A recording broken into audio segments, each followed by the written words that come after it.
बहार उतना तूफान बाकी है, बहार उतना तूफान बाकी છે। કાર્યક્રમનો દોર આપણે આગળ વધારવા જઈ રહ્યા છે।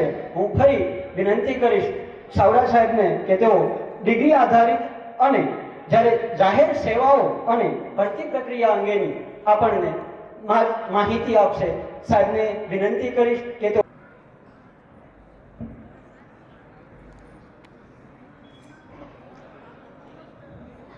અત્રે ઉપસ્થિત મહેમાનો અને બાળકો, રમણીકભાઈએ હળવી શૈલીમાં વાત કરી, જેવી રીતે સાહિત્યનો ગુજરાતીનો લેક્ચર પૂરો થાય અને પછી ગણિતના સાહેબ આવતા હોય ને એટલે છોકરાઓ બગાસા ખાવાનું શરૂ કરે, કારણ કે લેશન હોય એમાં લેશન અડધું ન આવડ્યું હોય, પાછળ ઉભા રહેવાના નક્કી જ હોય ઘણાના વારા, સાહેબ હજી વર્ગમાં દાખલ થાય ને એ પહેલા અમુક ઊભા થઈ જાય, કેમ એ રોજ ન લાવતા હોય એને ખબર હોય પાછળ ઊભા રાખશે।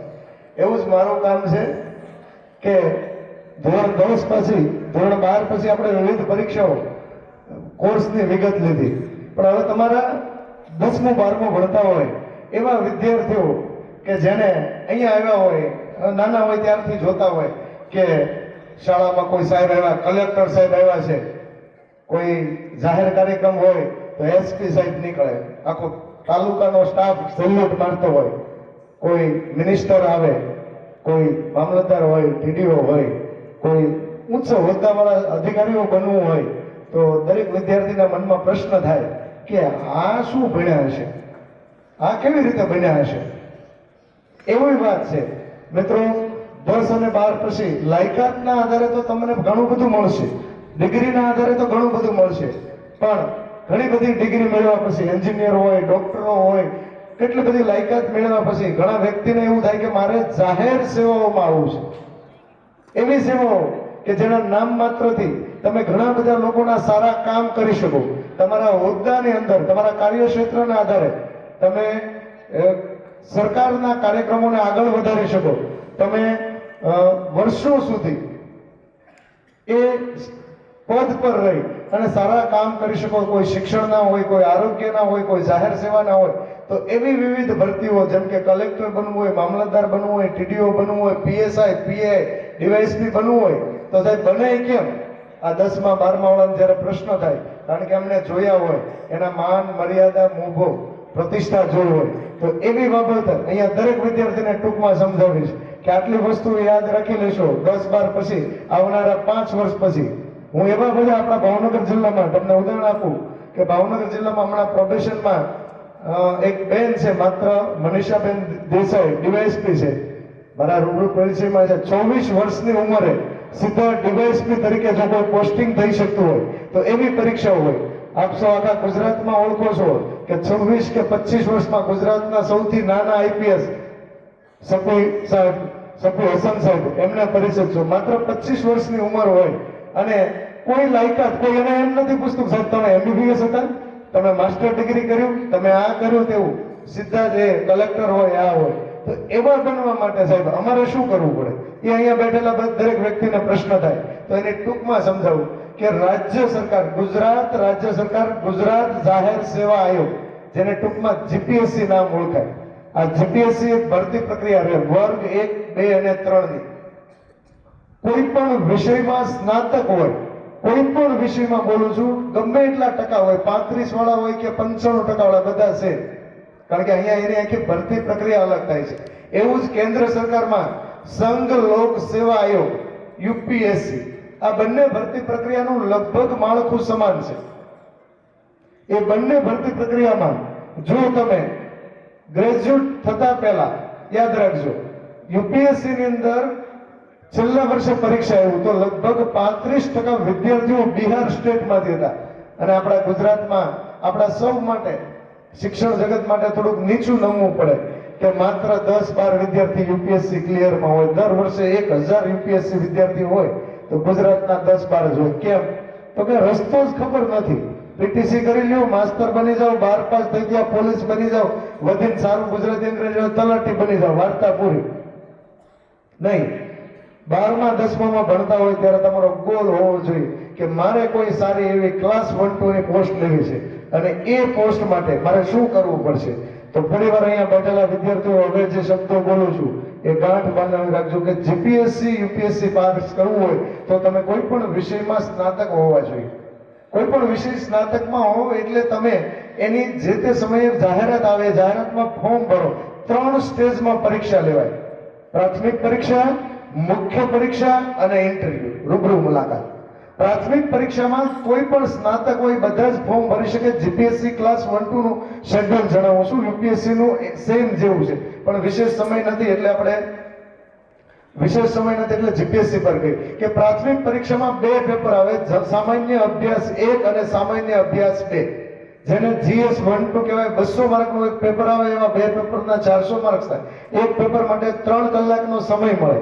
GS 1 એ ટોટલ 4 વિષયમાંથી પૂછવામાં આવતું હોય: બંધારણ હોય, મેથ્સ રિઝનિંગ હોય, ભૂગોળ હોય અને ઇતિહાસ હોય. GS 2 બીજા 4 વિષય આવે: વિજ્ઞાન અને ટેકનોલોજી, વર્તમાન પ્રવાહ, 3. આ ત્રણે કુલ 8 વિષય થોડી વાર પહેલા સમજાવ્યા. એ બધા જ વિષયોમાંથી આવતો હોય છે. પણ અહીંયા શું હોય કે 5 માર્કનો પ્રશ્ન, 10 માર્કનો. અને જીપીએસસી યુપીએસસી ની તો પેટર્ન હોય. તમને પેજ નથી આપતા કે ફાવે એટલું ભરો. તમને પ્રશ્ન સાપીને આપે ને એટલી જગ્યા આપે 5 માર્ક માટે, 10 માર્ક માટે આટલી આપે. લાઈન ન હોય, ચિત્ર દોરો, ચકડા દોરો, જે દોરો તે. ટોટલ 900 માર્ક્સની મુખ્ય પરીક્ષા થાય. એના આધારે મેરિટ બને.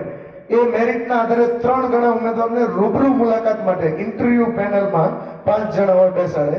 ઇન્ટરવ્યુના 100 માર્ક્સ હોય એટલે મુખ્ય મેરિટ બને છે 900 માર્ક્સ પ્રિલિમ પ્લસ 100 માર્ક્સ મુખ્ય પરીક્ષા. 1000 માર્ક્સમાંથી જે કોઈ વ્યક્તિ ટોપ માર્ક્સ લાવે એમનું સિલેક્શન થતું હોય છે. અને આ સિલેક્શન મારે 2 પ્રશ્નો પૂછવા છે જીપીએસસી. એ સિવાય આપણે તમને એક બુકલેટ અપાવીશું અહીંથી, અલગ અલગ પરીક્ષાઓમાં કેવું માળખું હોય છે, શું હોય છે. જીપીએસસી નું 1000 માર્ક્સનું પેપર હોય અને તમે એવું મને 2 પ્રશ્નોના જવાબ દેવાના છે કે 1000 માર્કની પરીક્ષા હોય, આખા રાજ્યમાંથી 5 લાખ લોકો પરીક્ષા આપે. મુખ્ય પરીક્ષા 5 થી 7000 આપે. લેવાના હોય 200 થી 300 લોકો. તો કેટલા માર્ક લાવી તો પાસ થઈ જાય? 1000 માંથી કેટલા લાવી તો પાસ થઈ જાય? ઝડપથી બોલી જાઓ. કેટલા? 500, 1000, 700, 600, 700. ઓકે. જીપીએસસી ના છેલ્લા 4 વર્ષના રિઝલ્ટ ક્યારે 450 થી 500 માર્કે અટકે. 50% માર્ક્સ લાવવાના. 150 માર્કનું પેપર હોય, 70-75 લાવો એટલે પાસ.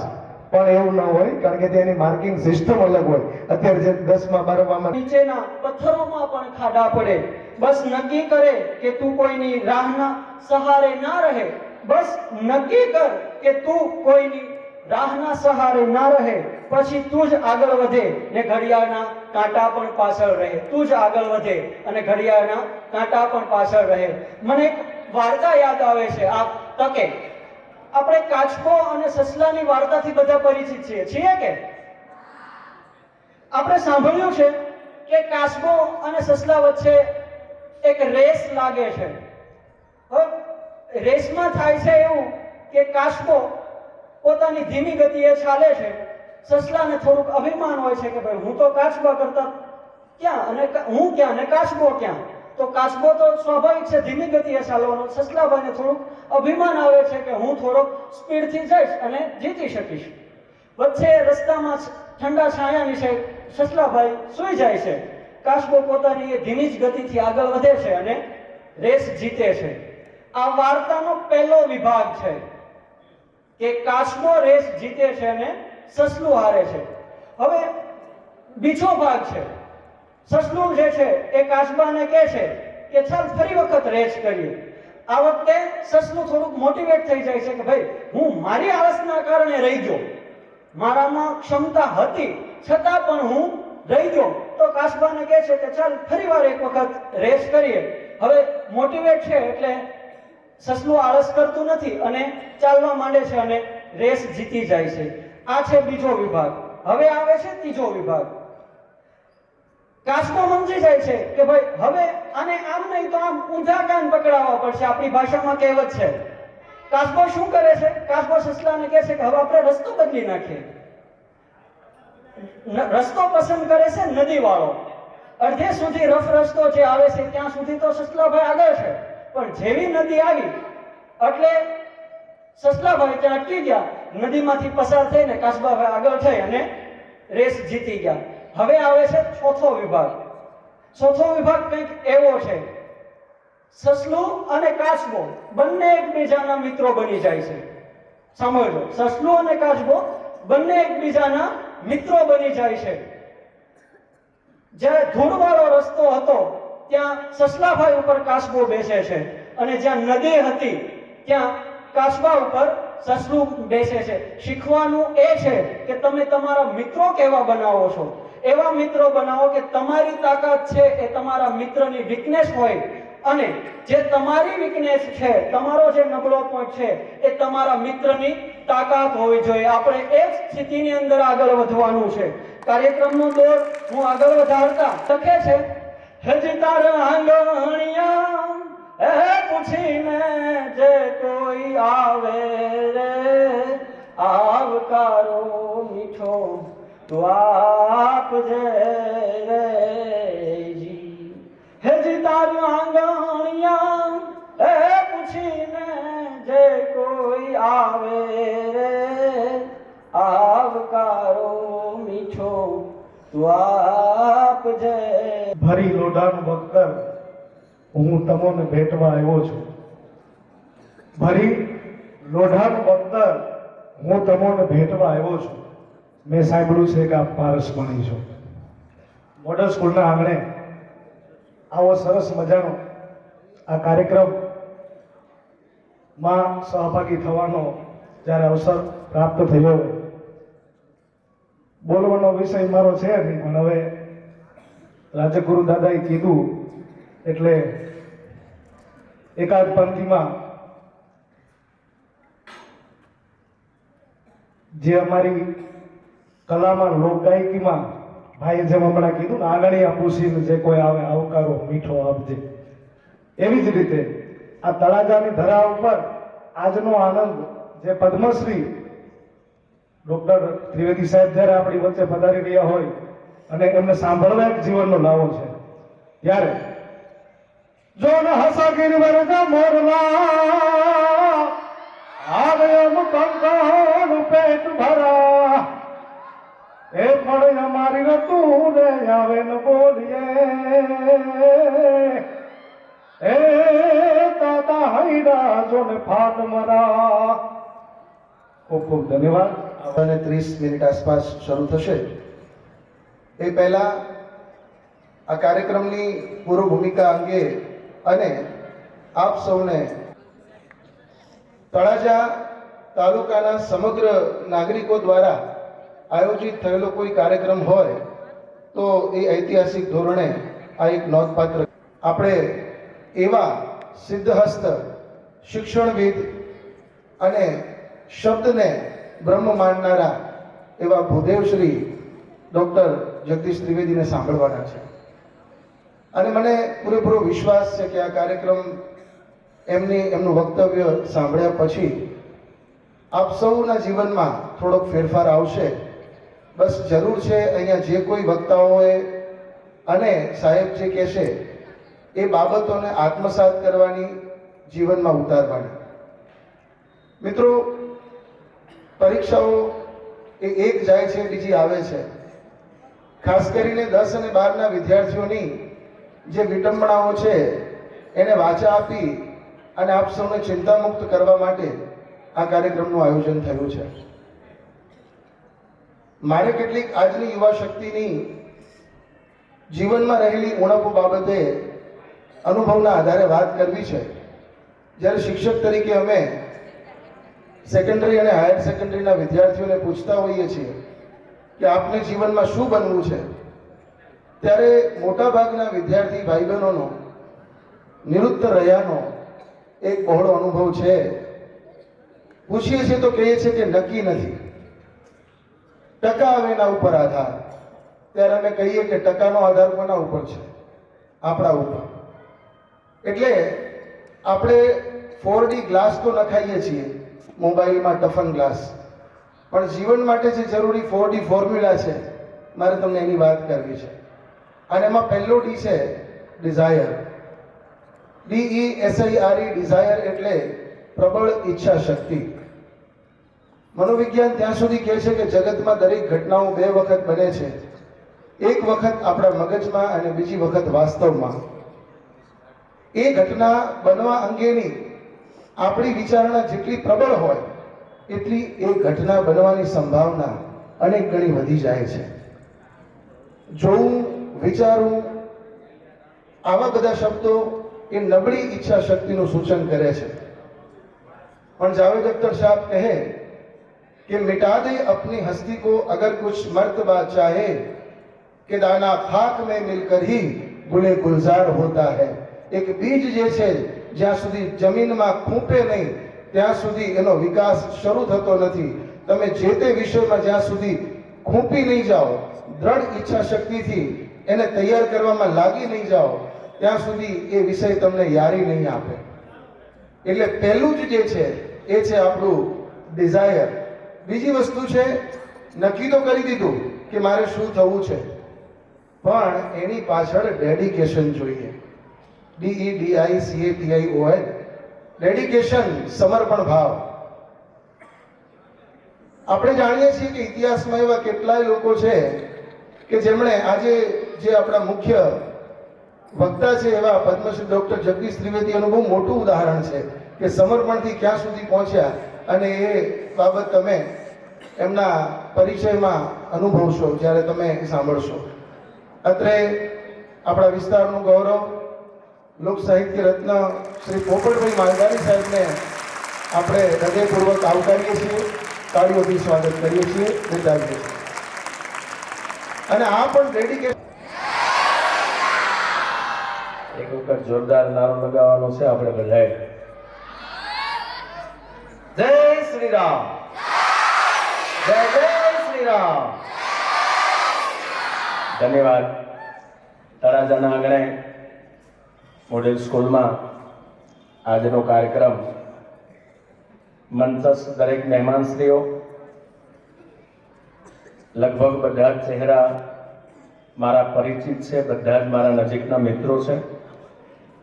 સર્વે રાજકીય ક્ષેત્રથી લઈ અને પત્રકાર પરિષદ સુધીના શિક્ષણ સાથે સંકળાયેલા અને સ્થાનિક આગેવાનશ્રીઓ, દરેક સંચાલકશ્રીઓ, વિદ્યાર્થી ભાઈ બહેનો, દરેક વાલીઓ, અને અહીંયાથી સરસ મજાનું સંચાલન મારા પરમ સ્નેહી મિત્ર કૃણાલભાઈ કરી રહ્યા છે, ત્યારે એમાં મારે આવવાનું શું છે, આ બધાના દર્શનનો મોકો છે. તમે બધા ભાગ્યશાળી છો કે આજે એવા વક્તાને તમારે સાંભળવાના છે કે જેઓ પોતાના જીવનકાળમાં વર્ષોથી શિક્ષણ સાથે અને સંસ્કૃતિ સાથે મળી અને દેશ પરદેશની ધરતીમાં આપણી લોક સંસ્કૃતિને લઈ વર્ષોથી આજે એક પણ એવો દેશ નહીં હોય જ્યાં જ્યાં વસે છે ગુજરાતી, ત્યાં જગદીશભાઈ ત્રિવેદી આપણી સંસ્કૃતિને ન પહોંચાડી હોય. અને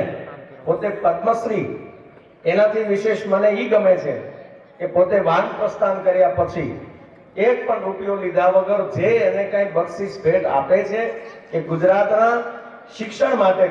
આજના મારે વિશેષ કઈ નથી કેવું, પણ એટલું ચોક્કસ કહીશ કે માણસ ધારે તો નરમાંથી નારાયણ બની શકે અને માણસ ધારે તો નરમાંથી નાલાયક પણ બની શકે. આપણે શું બનવું એ આપણા પર પધારો. અમારા લોક સાહિત્ય અને હાસ્યની દુનિયામાં જેઓને હું હમણાં જ જેના શબ્દ બોલી રહ્યો છું, અમારા પૂજનીય મુરબ્બી વડીલ શ્રી, આદરણીય અને અમારા સૌ કલા જગતના વિશ્વ પિતા હું કહીશ એવા પદ્મશ્રી જગદીશભાઈ ત્રિવેદી માટે જોરદાર તાળીઓ.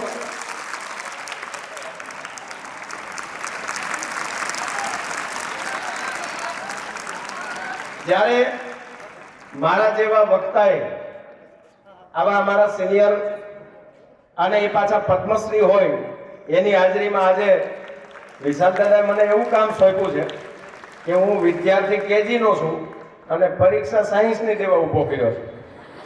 પણ વાંધો નહીં આવે, થઈ જશે.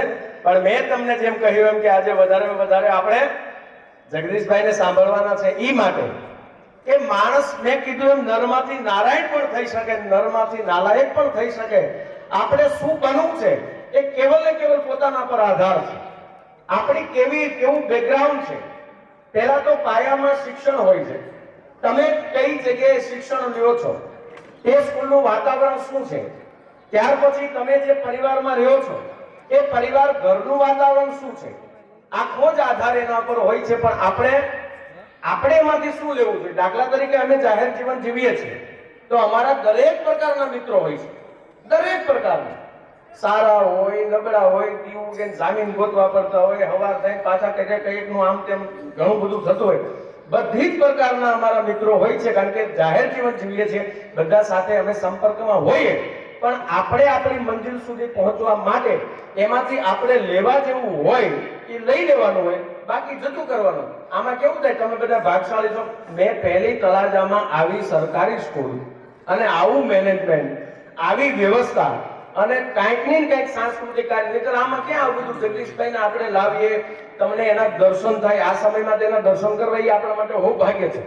પણ છતાંય વિશાલ દાદા સતત ને સતત પ્રયત્ન કરીને મારા વિદ્યાર્થીઓને, મારા વાલીઓને, મારા સ્થાનિક કઈ રીતે અમે શિક્ષણ સાથે સંસ્કાર આપી શકીએ એનું સતત મનન અને ચિંતન વિશાલ દાદા કરી રહ્યા છે. ત્યારે એમના માટે આપણે તાળીઓનો ગડગડાટ હોવો જોઈએ. અશક્ય શબ્દ મારા શબ્દકોશમાં જ નથી, એવી એક પણ વસ્તુ નથી જે મારાથી ન થાય. આ સંકલ્પ સાથે માણસ જ્યારે નીકળી જાય તો દુનિયામાં અડગમનના માનવીને કોઈ દી હિમાલય નડતો નથી. સાહેબ, તમારે પહોંચવું એ મંજિલ સુધી તમે પહોંચી શકો છો. પોતાનું એક લક્ષ્ય હોવું જોઈએ. પછી હરેક વાતમાં આપણને ઘરેથી બાપુ જેમ કે સ્કૂલે જાગે, એ બાપા મને કલ્ચર આવી ગયો, અહીં આવીને માસ્તર થોડુંક એમ કે સાહેબ થોડુંક એમ કે લેશન ને આંતર બધા કરો, સાહેબ મને આમ નથી મજા, આમ નથી મજા. ઈ બધી મજા થોડાક દી હરકી રાખો ને તો જિંદગીમાં પછી મજા મજા મજા જ છે. પણ અહીંયા જેને મજા નથી રહેતી ને એને આખી જિંદગીમાં પછી દુનિયામાં ક્યાંય મજા નથી આવતી. પછી હાંચું કહેવા સિવાય કઈ વસ્તુ નથી. લ્યો, હા, આવું બને છે. હમણાં એક ભાઈ પોતાના ઘરે બેઠા હતા, એ વાતો કરતા હતા. એમાં સુરત મારો પ્રોગ્રામ, એટલે સુરતી ભાષા થોડીક અલગ પડે. એ મારા પ્રોગ્રામમાં આવ્યો, મને કેમ કે પોપટભાઈ માંધારી તમારો પ્રોગ્રામ બહુ મજા આવે, એમ કે મારા ઘર સુધી તમારે આવવું જ પડશે કે જોજો અમુક પાછું આમાં તૈયારી કેવી હોય છે. તે મને બહુ આગ્રહ કર્યો, મારાથી રહેવાય નહીં. મેં કીધું હાલો જાય. એના ઘરે અમે ગયા, પછી એને વાત ચાલુ કરી એના ઘરનાની સાથે, કેમ કે પોપટભાઈ માંધારી દેશમાંથી આ મારે બહુ બેસ્ટ કલાકાર છે, મને બહુ ગમે છે. એમ કે આ એના પ્રોગ્રામમાં ગયો પણ એવડું ટ્રાફિક, અને પછી કે બમ્પ જેટલા આવ્યા તો બૂમા બૂમ ઠેકાટતો ગયો એમ કેવું. અને રસ્તામાં એમ કે પછી કે ગધેડો આવ્યો, અને ગધેડાને એમ કે મેં જે ઉડાયો છે, અને ગધેડો જે ગયો ત્યાં છોકરો વચ્ચેથી બોલ્યો કે પપ્પા રવિવારે આપણે ક્યાં જઈશું? ત્યાં મમ્મી બાજુમાંથી બોલ્યા કે બેટા પહેલા ગધેડાની વાત પૂરી થવા દે. આ મોડું હું જાય. એટલે આમ કહીને ગધેડા થવું એની કરતા પણ આમ જવો ભણી લેવું. બીજી વાત, દીકરીઓને ઘણી વખત એવું થતું હશે કે અમને ઘરેથી બહુ ટોર્ચર કરવામાં આવે છે, ઘરેથી ક્યાંય જવા આવવાની છૂટ નથી આપતા. ભાઈને ગમે ત્યારે સ્કૂટી આપી દે, ભાઈને મન ફાવે ત્યારે જવું પડે, ભાઈ જ્યાં ગમે ત્યાં જાય. અમને સાહેબ પણ કહે છે, અમારા ટીચર પણ કહે છે, અમને કેમ રોકટોક કરે છે? દીકરીઓ, તમારે નારાજ થવાની જરૂર નથી. તમે આ દેશનું ભવિષ્ય તમારા હાથમાં છે. આ દેશને કેવા સંતાનની જરૂર છે સાહેબ? હરિયન ઘરને હોય, જેના ફળિયામાં કુંજરડા ફરે, એને વયની વાત ન હોય કે હેર બચાને કાઢકે આ પછી મોટા થઈ જાય એને હું થોડોક આમ બની જાઉં પછી કઈ કરું, એ વાતમાં મજા નથી. એ તો પાયામાંથી જ ખબર પડી જાય કે આ શું કરવાના છે. નરેન્દ્રભાઈ મોદી જેવા યશસ્વી વડાપ્રધાન મને તમને મળ્યા છે સાહેબ. આજ 500 વર્ષથી જે ભગવાન રામ તંબુમાં રહેતા હતા અને એનું નિરાકરણ લાવી, સુખદ પરિણામ લાવી અને 22 જાન્યુઆરી પૂરા વિશ્વમાં ડંકો મારી દીધો. એ ગુજરાતી હતો, એક મારા ભારતનો, આ દેશનો સંતાન, ગુજરાતનો સંતાન આ કરી શકે છે. લક્ષ્ય એટલું લેવાનું કે આપણે આપણાથી કામ કેમ ન થાય, શું કામ ન થાય. નરેન્દ્રભાઈ મોદી એ આપણા ગુજરાતી જ છે. એક છોકરાને સ્કૂલમાં પ્રશ્ન કરવામાં આવ્યો, ઉપરથી સાહેબો આવ્યા અને કીધું બોલ બેટા તને પ્રશ્ન કરવામાં આવે છે, પોરબંદરમાં કયા મહાપુરુષનો જન્મ થયો? છોકરો વિચારવા પડી ગયો કે પોરબંદરમાં કોઈ મહાપુરુષનો જન્મ થયો જ નથી. અરે બેટા તને ખબર નથી, હવે તને કાલે શીખવું છે પોરબંદરમાં કયા મહાપુરુષનો જન્મ થયો. કહી દે બેટા સાહેબ આવ્યા છે, કહી દે. છોકરો કેવું કઈ છે જ નહીં. અરે કે પણ તું બેટા વિચાર કર, આમ જો એને લાકડી હતી, ચશ્મા પહેર્યા હતા બેટા, આમ એક પોતળી પહેરતા રહી કે નહીં, પણ કોઈ મહાપુરુષનો જન્મ થયો જ નથી. બોલા સાહેબે ગગલાઈ નહીં ગયો, તને શરમ થવી જોઈએ, ભલામણ આટલી ખબર નથી, પરમ દિવસે તને શીખવું એટલી તો ખબર હોવી જોઈએ. પોરબંદરમાં મહાત્મા ગાંધીનો જન્મ થયો, મહાપુરુષનો. ત્યારે છોકરાએ કીધું સાહેબ શાંતિ રાખો, ઈ જન્મ્યા ત્યારે બાળક જ હતા, પછી મહાપુરુષ ને રાષ્ટ્રપિતા પછી થયા છે. જન્મે ત્યારે બધા બાળકો જ હોય છે, પછી તમારે શું બનવું છે એ તમે કઈ જગ્યાએ શિક્ષણ લ્યો છો, કઈ જગ્યાએ સંસ્કાર લ્યો છો, એના ઉપર આપણો આધાર હોય. પૂછવું તો કોઈક વ્યવસ્થિત માણસને પૂછવું. એક ભાઈની સીડી છોડતી હતી એટલે એ બસ સ્ટેન્ડ ગયા, તળાજા બસ સ્ટેન્ડ. હવે બિચારા સીડી છોટે એટલે પૂછવા ગયા, સામે વાળો એવો મળ્યો એને. ત્યાં જઈને એને કીધું બવા વાળી નીકળી ગઈ. બોલો કે હમણાં થોડીક વાર પહેલા ગઈ. તમારે વહેલા કેવું જોઈએ ને, એ કે મને પૂછ્યું એમાં નીકળી ગઈ. જો મને ન પૂછ્યું હોત તો ભેગું થઈ જાય. એટલે પૂછવાય ઠેકાણે જાઉં. એક જગ્યાએ મારો પ્રોગ્રામ હતો, એડ્રેસ જડતું નતું. થોડેક દૂર રહીને એક ભાઈને મેં પૂછ્યું, મેં કીધું અહીંથી ડાયરો છે ત્યાં જવાય? તો મને કાપી મળી કાઢો નાથી તો જાઉં નહીં નાથી. આમ મેં કીધું તું અહીંયા રહે, હું પ્રોગ્રામ પૂરો કરી તને મળી જાય. એટલે જ્યાં ત્યાં ન પૂછવું સાહેબ. એવી તમારા જીવનમાં એક લક્ષ્ય લઈ લો, તમે એક આદર્શ વ્યક્તિ એવો જીવનમાં નક્કી કરી લો. આજે હું કે મારી સાથે જેટલા મિત્રો છે આવા કોઈ આદર્શ વ્યક્તિને જીવનમાં રાખી અને અમે એવી રીતે, આજે મને ઘણી વખત કાર્યક્રમ સતત હોય ત્યારે થાક લાગતો હોય તો હું એવું વિચારું કે ભાઈ મને ગુજરાતમાં થાક લાગે છે, મને અન્ય રાજ્યમાં જતા થાક લાગે છે. આ જગદીશભાઈ ત્રિવેદી આટલા વર્ષથી એવડું ટ્રાવેલિંગ, પોતે શિક્ષણની જવાબદારી, સમાજની જવાબદારી અને ઓડિટોરિયમ જેના નામના હોય, જેના નામના ચોક હોય, જેના નામના બોર્ડ માર્યા હોય, આ અહીંયા સુધી પહોંચ્યા. પણ આજની તારીખે વિદેશમાં 3-3 મહિના 6-6 મહિનાનો પ્રવાસ અમેરિકાનો, લંડનનો કરીને આવે છે. એના જીવનકાળ અમે જોઈ લઈએ, આટલી ઉંમરે આટલો પ્રવાસ કરે છે તો અમે હજી યુવાન છીએ. બીજાનું સારાનું આદર્શ, જીવનમાં આદર્શ વ્યક્તિ હોવો જોઈએ. એટલે અહીંયા વિશેષ કઈ મારે સલાહ દેવાની નથી. નાનકડી એવી વાત, શૈલી ફરમાઈશ, અને શૈલી ફરમાઈશ પૂરી કરીને વળી પાછું, કારણ કે હવે આપણે જગદીશભાઈ ત્રિવેદી આપણી વચ્ચે પદ્મશ્રી, જેને સાહેબ હમણાં જ પદ્મશ્રી તરીકે, અને મેં પૂર્વે પણ કહ્યું કે વાનપ્રસ્થાન જે પોતે લઈ અને પછી સાહેબ પોતાના માટે વિચાર્યું નથી. જે કાંઈ વિદેશમાં જઈને પ્રવાસ કરીને આવે અને એને જે કાંઈ બક્ષિસ મળે એ તમામ કરોડો રૂપિયાના આંકડા, જેની નોંધ ભારતના યશસ્વી વડાપ્રધાન માનનીય નરેન્દ્રભાઈ મોદી સાહેબ ગુજરાતના કોઈ કલાકારની એને A to Z માહિતી સાથેનું વર્ણન લાઈવ કર્યું હોય તો એ આપણે જગદીશભાઈ ત્રિવેદી પદ્મશ્રી છે. સાહેબ આ નાની છોડી કોઈ વાત નથી, આ બેઠા છે જોડું લગાડવાની વાત નથી. એ ન હોય ત્યારે પણ સત્ય અમારે હોય અને લોકો સુધી પહોંચાડવું એ અમારી ફરજમાં આવે છે વક્તા તરીકે. પણ નાનકડી વાત, આપણે પૂરું, આપણી સ્પીડ નથી તો આપણે કોઈ સારાની બાજુમાં જોઈન્ટ થઈ જવાનું છે. ટ્રેનનું એન્જિન હોય છે, એની વાય ડબ્બા જોઈન્ટ થઈ જાય, વાય આવી જાય. પણ મને ક્યાં આવ્યો ત્યારથી એક ફરમાશ હતી. એક વાત તમે કહી દીધો, છેલ્લી વાત કહી પછી મારી વાણીનો વિરામ આપીશ. આપણે તકલીફ ક્યાં પડે છે ખબર?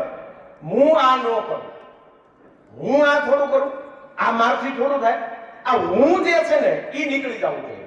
હું કેમ ન કરી શકું, આ જેથી મગજમાં ઘૂસી જાય તેની મને તમને કોઈ સફળ થતા રોકી નહીં શકે.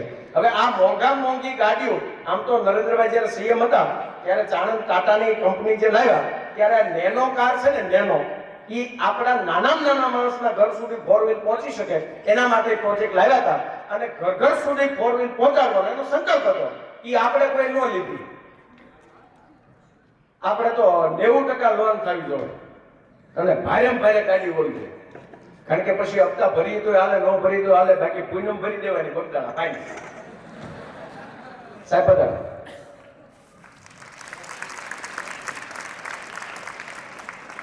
એમાં એક શેઠ, નગર શેઠે નેનો લીધી. નેનો, હવે એ તો ભાઈ ડાયકોમ કહેવાય, નેનો લીધી. આ ફરમાશ એટલે વાત કરું, કદાચ તમે સાંભળ્યું તો ફરી વાર દોડે તો મને કે આ તો ખાલી એટલું કહેજો, 5 મિનિટની વાત છે, તમને મજા આવશે. નેનો લીધી, શેઠ નીકળ્યા અહીંથી રાજકોટ, પાલિતાણા વેટા નેનો ખરાબ થઈ. એમાં એક 4 બગડીની વડી, એના ઉપર લખેલું જય માતાજી, બાપુની ગાડી હશે.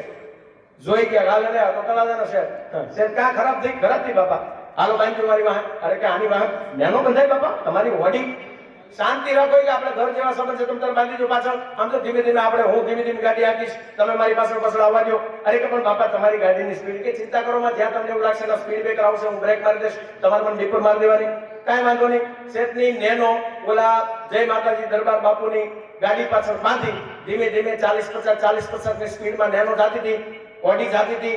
એમાં જય ઠાકર લખેલું મર્સિડીઝ કાર અને ઓડીની સાઈડ કાઢી. બાપુએ જોયું જય ઠાકર મારો દીકરો મારી સાઈડ કાપે. હું સાંગણામાં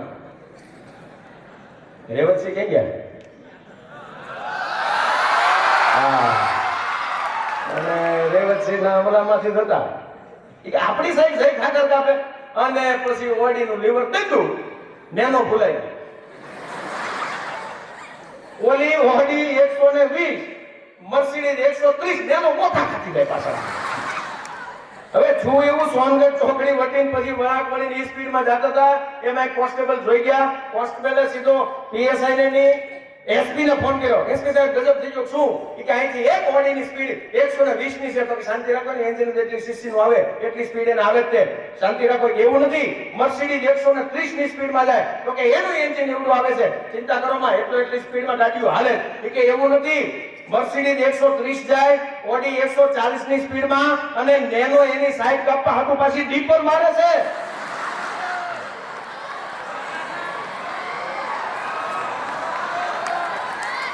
એટલે ક્યારેક નેનો થઈ જાયજો, મર્સિડીઝ અને ઓડીનો ભેટો થશે ને તો દુનિયામાં તમે ઓડી મર્સિડીઝની સ્પીડમાં વયા જશો. મારા બાપ કાંઈ પણ વિશેષ નહીં કહેતા. મોડેલ સ્કૂલમાં આવવાનું છું, આપ સૌના દર્શનનો મોકો મળ્યો.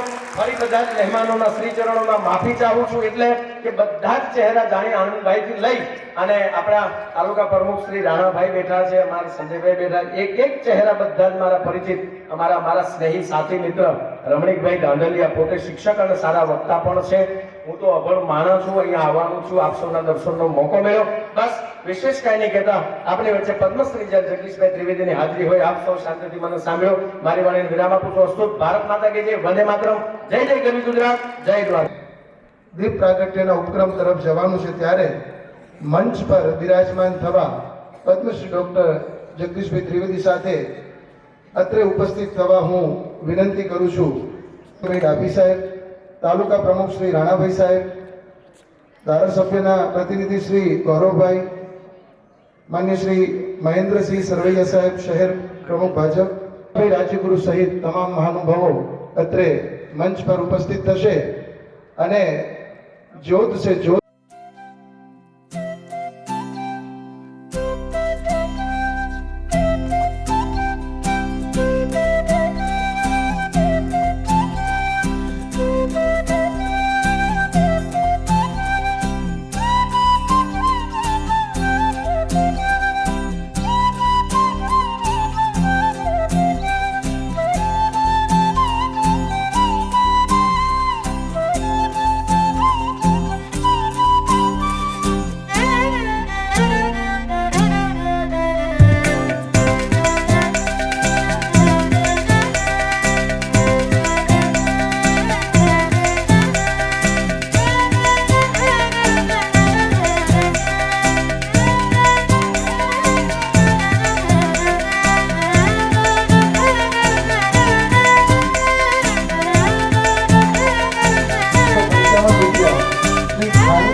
ઈશ્વરનું શ્રેષ્ઠ સર્જન એટલે મનુષ્ય. શ્રી મોડલ સ્કૂલ તળાજાની પ્રણાલી મુજબ સમૂહ પ્રાર્થનામાં મનુષ્યને કેન્દ્રમાં રાખીને સદૈવ મનુષ્ય ગૌરવ ગાન કરવામાં આવે છે, જેમાં આપણે સૌ સહભાગી થયા, સદભાગી થયા. આજનો કાર્યક્રમ તળાજાના ઇતિહાસમાં એક સીમાચિહ્નરૂપ કાર્યક્રમ રહેશે, કારણ કે પદ્મશ્રી ડૉક્ટર જગદીશ ત્રિવેદી એમના 30 વર્ષના અનુભવનો અર્ક આપણને અત્રે પીરસવાના છે. તેમનું અત્રે પધારેલ આપ સૌનું વિધિવત શાબ્દિક સ્વાગત ઉદ્બોધન માટે વિનંતી કરું શ્રી માનસંગભાઈ રોડિયા સાહેબને કે તેઓ વક્તા પદ્મશ્રી વિજેતા એવા જગદીશભાઈ ત્રિવેદી, ભાવનગર જિલ્લાના ઉપપ્રમુખ વિક્રમભાઈ ડાભી, તળાજા તાલુકાના પ્રમુખ શ્રી રાણાભાઈ, તાલુકા પંચાયતના સભ્યો, સરપંચશ્રીઓ, વિદ્યાર્થીઓના વાલીઓ અને ખાસ કરીને ફ્રી સેવા બજાવી રહેલા પ્રવીણભાઈ જે વિડીયોગ્રાફી કરી રહેલા છે, આજના આ સેમિનારમાં આનંદભાઈ, આપણે જે પત્રકાર મિત્રો છે એ બધા હાજર છે એમનું, અને વાલા વિદ્યાર્થીઓ ભાઈઓ બહેનો, હું હાર્દિક મેનેજમેન્ટ ટીમ દ્વારા સ્વાગત કરું છું. આભાર.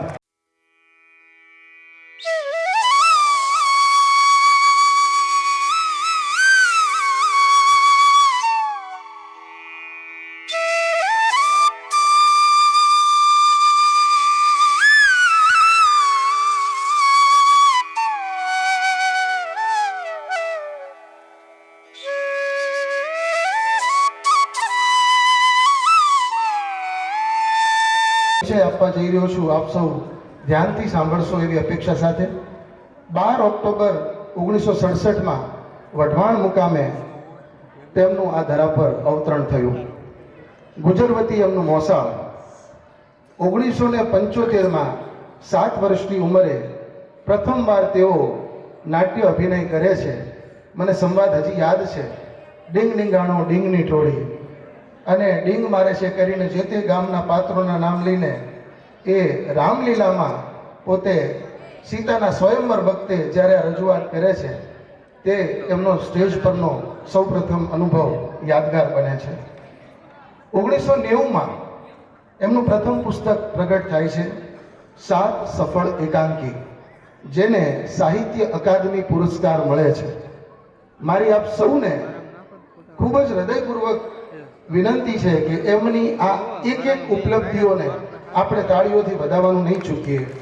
1992માં તેમનું બીજું પુસ્તક માણસ કંક રજૂ થાય છે. કરુણ રસના નાટકો લખનાર અને મંચ પરથી ભજાવનાર આ કલા કસબી અનેક કલાઓ પર હસ્તગતતા ધરાવે છે.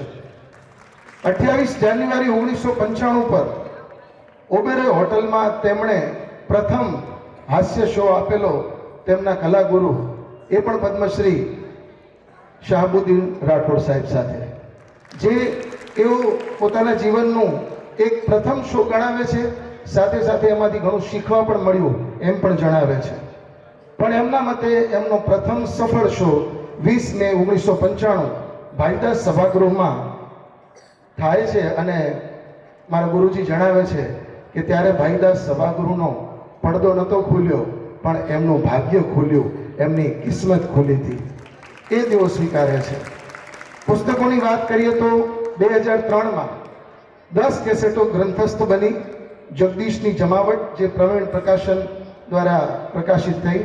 2004માં જગદીશના જલસા, 2005માં રમૂજની રંગોળી, 2006માં રમૂજના રસગુલ્લા, જેને જ્યોતિન્દ્ર દવે પારિતોષક પ્રાપ્ત થયો, અને એ દિવસ પણ એમના જીવનનો યાદગાર દિવસ છે તેવું જણાવે છે. સાથે સાથે મેં વાંચેલા પુસ્તકોમાં હસતા રહેજો રાજ ભાગ 1, 2, 3, શાહબુદ્દીન રાઠોડનો હાસ્ય વૈભવ, જે તેમનું સંપાદન છે, બુધવારનો બોધ, રવિવારનું રંજન, રમૂજનો રંગોત્સવ, હસતા રહેજો રાજ. અને એક વાત અત્રે નોંધવી ઘટે કે પાકિસ્તાન દેશમાં હાસ્ય કાર્યક્રમ આપનાર એ પ્રથમ અને એકમાત્ર કલાકાર છે. આ કોઈ નાની સૂની વાત નથી મિત્રો.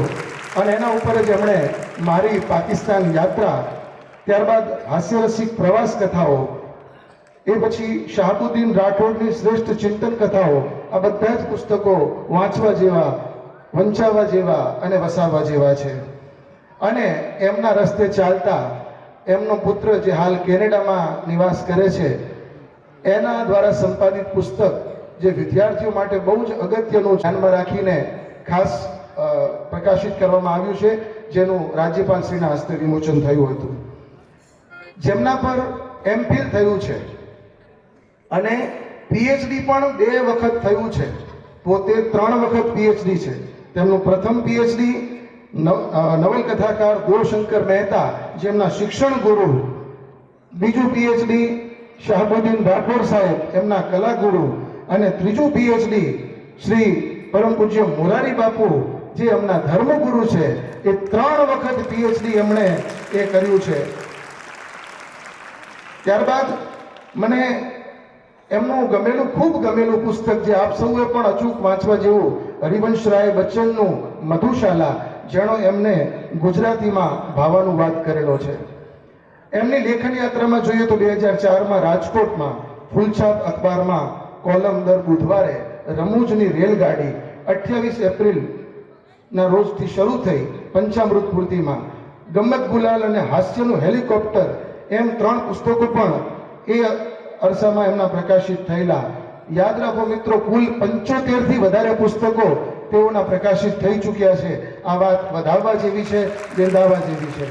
ગુજરાત સમાચારમાં પણ બકુલ ત્રિપાઠીના સ્થાને અને દિવ્ય ભાસ્કરની કળશ પૂર્તિ, ત્યારબાદ રવિવારમાં વ્યંગ વિશ્વ એ તેમની રેગ્યુલર કોલમ રહી છે. ગોપાલભાઈ માકડિયા સાહેબને યાદ કરતા તેઓ જણાવે છે કે 1994માં, યાદ રાખો, એક સાથે નાટકોના 7 પુસ્તકો પ્રકાશિત થયા, જે આજે પણ રેકોર્ડ છે. અને એમના પ્રકાશિત થયેલા પ્રથમ 11 પુસ્તકોમાં તમામ પુસ્તકો નાટકોના ને પણ કરો રસના હતા, જે આજે આંતરરાષ્ટ્રીય ખ્યાતનામ હાસ્ય કલાકાર છે. તેના મૂળમાં કરુણતા રહેલી છે. અને એમના ગુરુ યથાયોગ્ય કહે છે કે કરુણતાની ચરમસીમાએ હાસ્ય નિષ્પન્ન થાય છે.